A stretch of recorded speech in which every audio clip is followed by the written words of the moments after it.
नमस्कार। हमारे इस खास बुलेटिन में आपका स्वागत है। मैं हूं चंद्रशेखर जोशी और मेरे साथ हैं मेरी सहयोगी बीना। तो आइए शुरुआत करते हैं और सबसे पहले देखते हैं इस वक्त की सुर्खियां। प्रधानमंत्री नरेंद्र मोदी ने स्वस्थ समाज के लिए मजबूत न्याय व्यवस्था पर दिया जोर।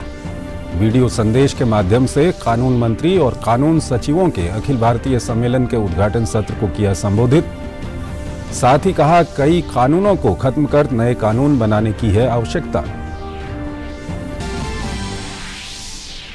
17 और 18 अक्टूबर को कृषि मंत्रालय करेगा 2 दिवसीय कार्यक्रम का आयोजन। पीएम मोदी जारी करेंगे किसान सम्मान निधि की अगली किस्त। किसानों के खाते में भेजे जाएंगे 16,000 करोड़ रुपए। कृषि के स्टार्टअप सम्मेलन का होगा उद्घाटन।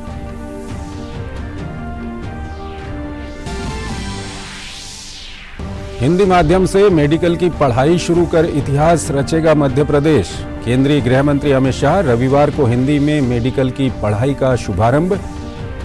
एमबीबीएस प्रथम वर्ष की हिंदी पुस्तकों का विमोचन भी करेंगे। सुप्रीम कोर्ट ने जीएन साई बाबा को बरी करने के उच्च न्यायालय के फैसले पर लगाई रोक। नक्सलवाद को समर्थन के आरोपों पर गिरफ्तार किए गए थे साई बाबा।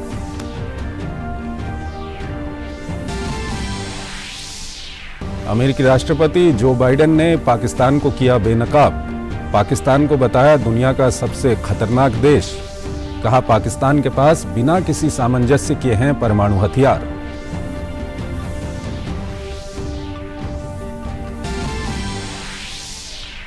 भारत की महिला क्रिकेट टीम ने श्रीलंका को हराकर 7वीं बार एशिया कप के खिताब पर किया कब्जा।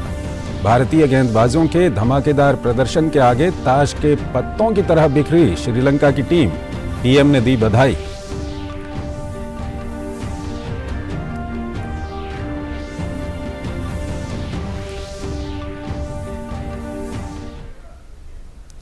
और आइए अब खबरों को विस्तार से देखते हैं। प्रधानमंत्री नरेंद्र मोदी ने कानून मंत्री और कानून सचिवों के अखिल भारतीय सम्मेलन के उद्घाटन सत्र को वीडियो संदेश के माध्यम से संबोधित किया। सम्मेलन का उद्देश्य नीति निर्माताओं को भारतीय कानूनी और न्यायिक प्रणाली से संबंधित मुद्दों पर चर्चा करने के लिए एक साझा मंच प्रदान करना है। सम्मेलन को संबोधित करते हुए पीएम मोदी ने कहा, देश ने 1,500 से ज्यादा पुराने और अप्रासंगिक कानूनों को रद्द कर दिया है। उन्होंने कहा, स्वस्थ समाज के लिए भरोसेमंद और त्वरित न्याय व्यवस्था बहुत जरूरी है। पीएम मोदी ने कहा, कई सालों से चले आ रहे कानूनों को समाप्त करके नए कानून बनाए जाना जरूरी है।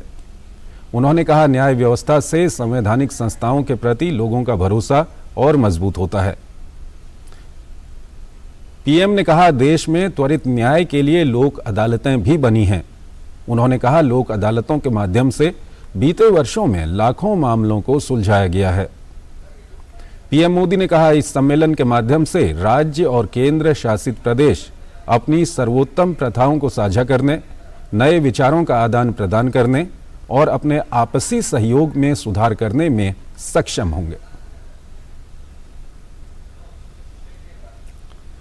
केंद्रीय कानून मंत्री किरण रिजिजू ने भी कानून मंत्री और कानून सचिवों के अखिल भारतीय सम्मेलन को संबोधित किया। कानून मंत्री ने अपने संबोधन में कहा कि मजबूत न्यायिक व्यवस्था के बिना देश आगे नहीं बढ़ सकता। उन्होंने राज्यों और न्यायिक व्यवस्था के दरमियान तालमेल पर भी जोर दिया। प्रधानमंत्री नरेंद्र मोदी ने नई दिल्ली में वैज्ञानिक और औद्योगिक अनुसंधान परिषद सोसाइटी की बैठक की अध्यक्षता की। बैठक में विज्ञान एवं प्रौद्योगिकी मंत्री डॉक्टर जितेंद्र सिंह और वाणिज्य मंत्री पीयूष गोयल भी मौजूद रहे। वैज्ञानिक और औद्योगिक अनुसंधान परिषद सोसाइटी का गठन 2019 में किया गया था। कृषि मंत्रालय 17 और 18 अक्टूबर को 2 दिवसीय कार्यक्रम का आयोजन कर रहा है। केंद्रीय कृषि मंत्री नरेंद्र सिंह तोमर ने कहा कि कार्यक्रम में प्रधानमंत्री नरेंद्र मोदी किसान सम्मान निधि की अगली किस्त में किसानों के खाते में 16,000 करोड़ रुपए भेजेंगे। तोमर ने कहा कि कृषि के स्टार्टअप सम्मेलन का उद्घाटन किया जाएगा। 2014 के बाद से देश में स्टार्टअप को बढ़ावा दिया जा रहा है। उन्होंने कहा कि कृषि के क्षेत्र में और स्टार्टअप के आने से किसानों को फायदा मिलेगा। साथ ही साथ कृषि के विकास में स्टार्टअप अहम रोल अदा करेगा। देश में कृषि के तीव्र गति से विकास के लिए कृषि मंत्रालय एक राष्ट्र एक उर्वरक कार्यक्रम की शुरुआत करेगा। इसके अलावा पीएम किसान समृद्धि केंद्र की शुरुआत देश के कई जगहों पर की जाएगी। किसानों की मदद के लिए कृषि मंत्रालय ई पत्रिका भी लॉन्च करेगा। नक्सली संगठनों से संबंध रखने के मामले में दिल्ली यूनिवर्सिटी के पूर्व प्रोफेसर जीएन साई बाबा और अन्य आरोपियों को दोषमुक्त करार देने के बॉम्बे हाईकोर्ट के फैसले पर सुप्रीम कोर्ट ने रोक लगा दी है। हाईकोर्ट ने यूएपीए के तहत कार्रवाई के लिए सैंक्शनिंग अथॉरिटी से अनुमति नहीं लेने के चलते निचली अदालत के फैसले को रद्द कर दिया था। आज सुप्रीम कोर्ट में विशेष सुनवाई के दौरान जस्टिस एमआर शाह की पीठ ने कहा कि हाईकोर्ट का फैसला पूरी तरह तकनीकी बिंदुओं पर है, जबकि ये मामला देश की सुरक्षा से जुड़ा हुआ है और बेहद संगीन है। मौजूदा परिस्थिति में बेहतर यही होगा कि फिलहाल हाईकोर्ट के आदेश को निलंबित रखा जाए। केंद्रीय रक्षा मंत्री राजनाथ सिंह ने आज एशियाई तटरक्षक एजेंसी की 18वीं बैठक को संबोधित किया। इस दौरान उन्होंने कहा, भारत हमेशा से ही वसुधैव कुटुंबकम के रास्ते पर चलता आया है और दुनिया को मानवता के लिए प्रेरित भी करता है। रक्षा मंत्री ने यह भी कहा कि पर्यावरण की दृष्टि से स्थायी तरीके से सभी मानवता के लाभ के लिए महासागरीय अंतरिक्ष को एक वैश्विक साझा संपत्ति के रूप में सम्मानित किया जाना चाहिए। और यहां पर एक छोटा सा ब्रेक लेते हैं। अलग हैं हम, ये रफ्तार नई है, ये रफ्तार सही है, ये जज्बा नया है, खुद ब खुद बयां है। आयशर प्राइमर G3, जज्बा नया, जीत नई। स्वागत है आपका ब्रेक के बाद। गृह मंत्री अमित शाह ने सिरमौर में 12 नवंबर 2022 को होने वाले विधानसभा चुनाव के लिए बीजेपी हिमाचल प्रदेश के कैंपेन और चुनावी गीत हिमाचल की पुकार फिर भाजपा की सरकार का भी शुभारंभ किया। केंद्रीय गृह मंत्री अमित शाह ने आज सिरमौर में आयोजित एक आम जनसभा को संबोधित किया। उन्होंने कहा कि हाटी समुदाय पिछले 55 सालों से जनजातीय होने की लड़ाई लड़ रहा था, लेकिन प्रधानमंत्री मोदी ने हाटी समुदाय को जनजातीय समुदाय का दर्जा देने का काम किया। भाजपा अध्यक्ष जेपी नड्डा ने दिल्ली के पूर्व मुख्यमंत्री मदन लाल खुराना की जयंती के अवसर पर आयोजित कार्यक्रम में हिस्सा लिया। जेपी नड्डा ने पूर्व भाजपा नेता को श्रद्धांजलि अर्पित की। जेपी नड्डा ने पार्टी निर्माण में उनके योगदान की सराहना की।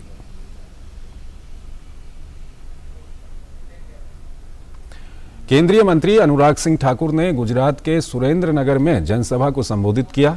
उन्होंने कांग्रेस के देश में 70 सालों के शासन को लेकर जमकर हमला बोला। उन्होंने कहा कि जहां कांग्रेस ने 70 सालों में 3 करोड़ पक्के मकान बनाए, वहीं प्रधानमंत्री नरेंद्र मोदी ने 8 साल में 3 करोड़ पक्के मकान गरीबों को बना कर दिए। केंद्रीय मंत्री अनुराग सिंह ठाकुर ने गुजरात गौरव यात्रा के दौरान सुरेंद्रनगर के आनंद भवन के वडवाण जनसभा को संबोधित किया। उन्होंने कहा कि कांग्रेस ने सरदार पटेल को उचित मान सम्मान नहीं दिया। केंद्रीय वाणिज्य मंत्री पीयूष गोयल आईपीओ सम्मेलन और वार्षिक आईपीओ पुरस्कार समारोह के समापन सत्र में मुख्य अतिथि के रूप में शामिल हुए। उन्होंने वार्षिक आईपीओ पुरस्कार भी प्रदान किए।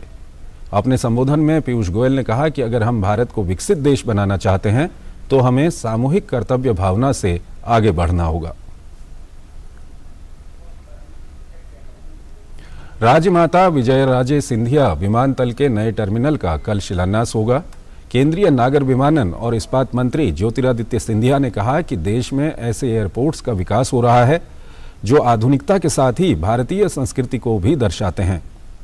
उन्होंने कहा कि जितने विमानतल 68 साल में बने थे, उससे ज्यादा पिछले कुछ सालों में प्रधानमंत्री नरेंद्र मोदी के नेतृत्व वाली सरकार में बने हैं, जो कि पूरे देश को जोड़ते हैं। उन्होंने कहा कि एविएशन सेक्टर प्रमुख रोजगार उपलब्ध कराने वाला क्षेत्र बनकर उभरा है। केंद्रीय मंत्री ने कहा कि सरकार का प्रयास है कि देश में एयर कनेक्टिविटी बढ़े और उसकी पहुंच हर तबके तक हो। आज दुनिया भर में विश्व मानक दिवस मनाया जा रहा है। भारतीय मानक ब्यूरो BIS भारत की राष्ट्रीय मानक निकाय है। विश्व मानक दिवस के अवसर पर भारतीय मानक ब्यूरो BIS ने दैनिक जीवन में गुणवत्ता और मानकों के महत्व के बारे में जागरूकता पैदा करने के लिए 15 अक्टूबर 2022 की सुबह एक गुणवत्ता मार्च का आयोजन किया।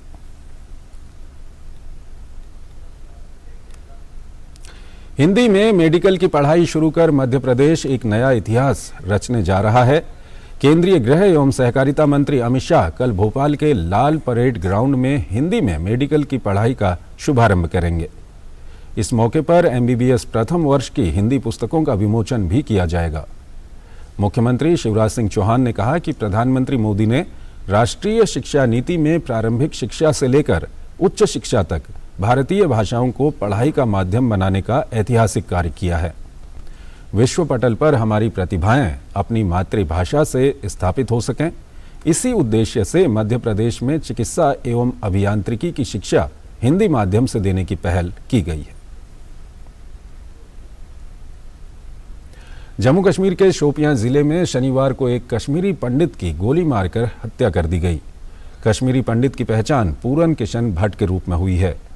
आतंकियों के द्वारा गोली मारने के बाद उन्हें तुरंत अस्पताल में भर्ती कराया गया, जहां चिकित्सकों ने पूरन किशन भट्ट को मृत घोषित कर दिया। इलाके को खाली करा लिया गया है और हत्यारों की तलाश की जा रही है। घटना की जिम्मेदारी आतंकी संगठन कश्मीर फ्रीडम फाइटर्स ने ली है। उपराज्यपाल मनोज सिन्हा ने हत्या की निंदा की। उन्होंने ट्वीट कर कहा, मैं लोगों को विश्वास दिलाता हूं कि अपराधियों और आतंकवादियों को सहायता और उकसाने वालों को कड़ी से कड़ी सजा दी जाएगी। कृतज्ञ राष्ट्र आज मिसाइल मैन के नाम से मशहूर भारत रत्न विजेता और पूर्व राष्ट्रपति डॉक्टर APJ अब्दुल कलाम को जयंती पर नमन कर रहा है। डॉक्टर अब्दुल कलाम की जयंती पूरी दुनिया में विश्व छात्र दिवस के रूप में मनाई जाती है।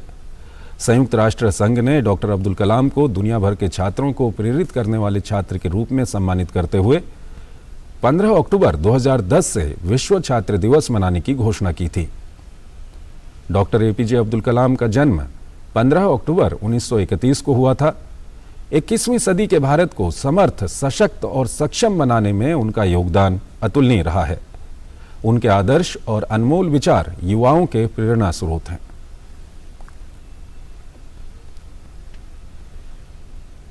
प्रधानमंत्री नरेंद्र मोदी ने डॉक्टर APJ अब्दुल कलाम की जयंती पर उन्हें नमन किया। उन्होंने ट्वीट के माध्यम से कहा, हमारे पूर्व राष्ट्रपति डॉक्टर APJ अब्दुल कलाम को श्रद्धांजलि। एक वैज्ञानिक और एक राष्ट्रपति के रूप में हमारे देश के लिए उनका योगदान बहुत सराहनीय है। डॉक्टर APJ अब्दुल कलाम ने समाज के हर वर्ग के साथ तालमेल बिठाया। इसके साथ ही उन्होंने एक वीडियो भी साझा किया।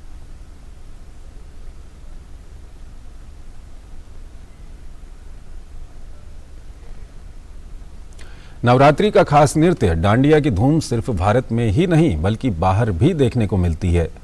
शुक्रवार को कुछ ऐसा ही नज़ारा बांग्लादेश में भी देखने को मिला। राजधानी ढाका में भारतीय समुदाय ने डांडिया उत्सव का आयोजन किया। ढाका में आयोजित इस कार्यक्रम में बड़ी संख्या में भारतीय समुदाय के सदस्यों ने भाग लिया।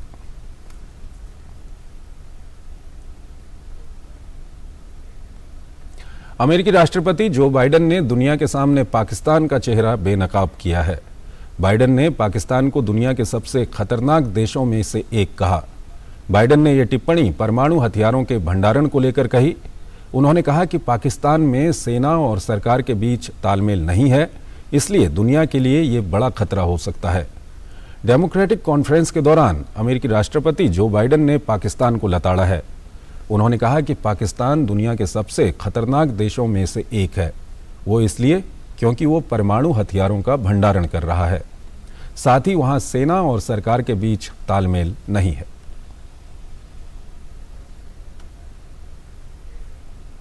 एक और छोटा सा ब्रेक लेते हैं। अलग हैं हम, ये रफ्तार नई है, ये रफ्तार सही है, ये जज्बा नया है, खुद ब खुद बयां है। आयशर प्राइमर G3, जज्बा नया, जीत नई। स्वागत है आपका ब्रेक के बाद। तुर्की के उत्तरी बार्टिन प्रांत में एक ट्रांसफार्मर के कारण कोयला खदान में हुए विस्फोट में श्रमिक फंस गए हैं, जबकि 40 श्रमिकों की मौत हो गई। तुर्की के आपदा प्रबंधन प्राधिकरण ने कहा कि विस्फोट कोयला खदान में एक ट्रांसफार्मर के कारण हुआ, जिसका स्वामित्व राज्य के तुर्की हार्ड कोल एंटरप्राइजेज के पास है। विस्फोट खदान के प्रवेश द्वार से 300 मीटर नीचे हुआ। खदान में घायल हुए लोगों को एम्बुलेंस से अस्पताल में ले जाया गया।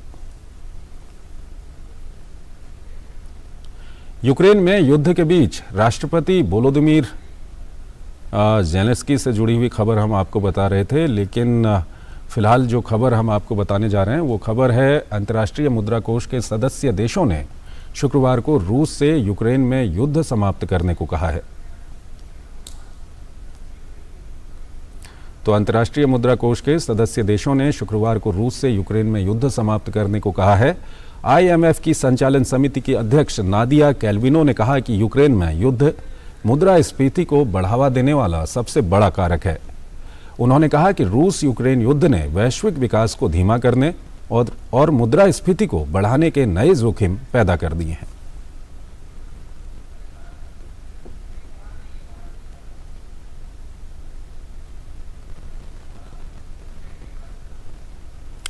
यूक्रेन पर रूसी आक्रमण के विरोध में यूक्रेन समर्थक स्पेन के बार्सिलोना में जमा हुए। एक वीडियो फुटेज में प्रदर्शनकारियों को यूक्रेनी झंडे और बैनर पकड़े हुए दिखाया गया है, जिस पर लिखा था यूक्रेन में रूसी नरसंहार बंद करो। यूरोपीय आयोग मुख्यालय के सामने प्रदर्शनकारियों ने यूरोप से यूक्रेन को अधिक हथियार देने का भी आह्वान किया। प्रदर्शनकारियों को रूस पर आतंकवादी राष्ट्र का आरोप लगाते हुए भी सुना गया।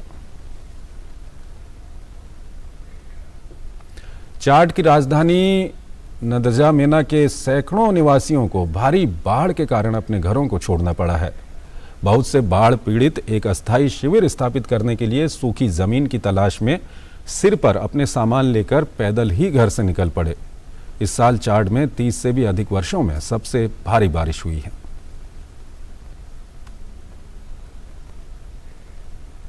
पाकिस्तान के पंजाब प्रांत में सार्वजनिक क्षेत्र के निश्तर अस्पताल की छत से लगभग 200 सड़े गले शवों के मिलने की खबर है। रिपोर्ट्स के मुताबिक इनमें से कई शवों के अंग भी गायब बताए जा रहे हैं। मामले की जांच के लिए एक हाई लेवल कमेटी का गठन किया गया है। इस 6 सदस्यीय समिति को जांच पूरी करने और जिम्मेदारी तय करने के लिए 3 दिन का समय दिया गया है। पाकिस्तान में बलूचिस्तान हाईकोर्ट के पूर्व मुख्य न्यायाधीश मोहम्मद नूर मस्कानजई की गोली मारकर हत्या कर दी गई है। बताया जा रहा है कि शुक्रवार शाम मस्जिद से वापस आते वक्त उनको गोली मारी गई। ये हादसा पाकिस्तान के बलूचिस्तान प्रांत के खारान में पेश आया। पाकिस्तान में पिछले 1 साल में सुरक्षा अधिकारियों, प्रतिष्ठानों और विदेशी नागरिकों पर घातक हमले बढ़ गए हैं। यूक्रेन में युद्ध के बीच राष्ट्रपति वोलोदिमीर ज़ेलेंस्की ने कीव में डिफेंडर्स डे मनाने के समारोह के दौरान सैनिकों को सम्मानित किया। यूक्रेन के लिए शहीद होने वालों की याद में एक कार्यक्रम के दौरान 1 मिनट का मौन भी रखा गया। ज़ेलेंस्की ने सैनिकों को गोल्डन स्टार से नवाजा और सैन्य इकाइयों को मानद उपाधियां सौंपी।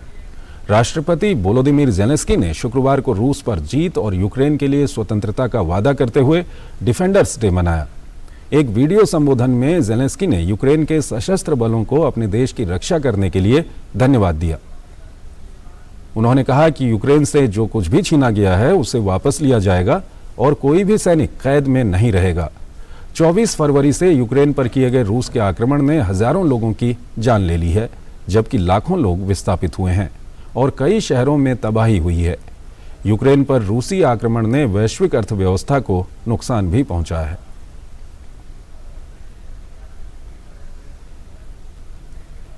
एक और छोटा सा ब्रेक लेते हैं।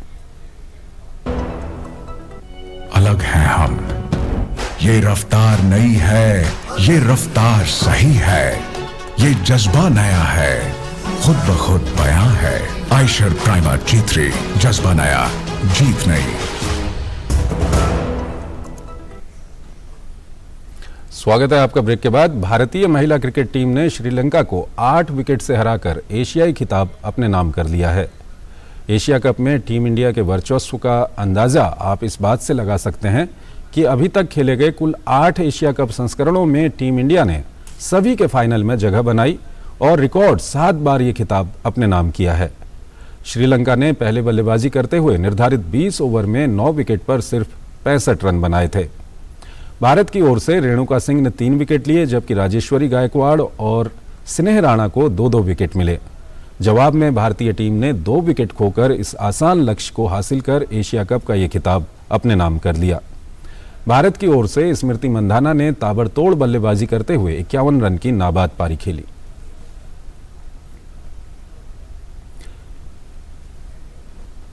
भारतीय महिला क्रिकेट टीम के एशिया कप जीतने पर प्रधानमंत्री नरेंद्र मोदी ने टीम को बधाई दी है।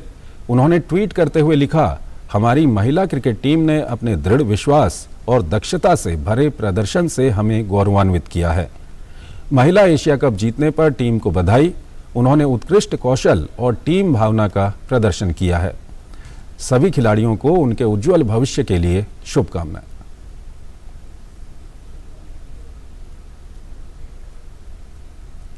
और वहीं केंद्रीय खेल मंत्री अनुराग सिंह ठाकुर ने भी टीम इंडिया को एशिया कप जीतने पर बधाई दी। उन्होंने ट्वीट करते हुए लिखा, हरमनप्रीत और उनकी टीम को एशिया कप जीतने पर हार्दिक बधाई। मुझे विश्वास है कि ये टीम अपना शानदार प्रदर्शन जारी रखेगी और नई ऊंचाइयों को छुएगी।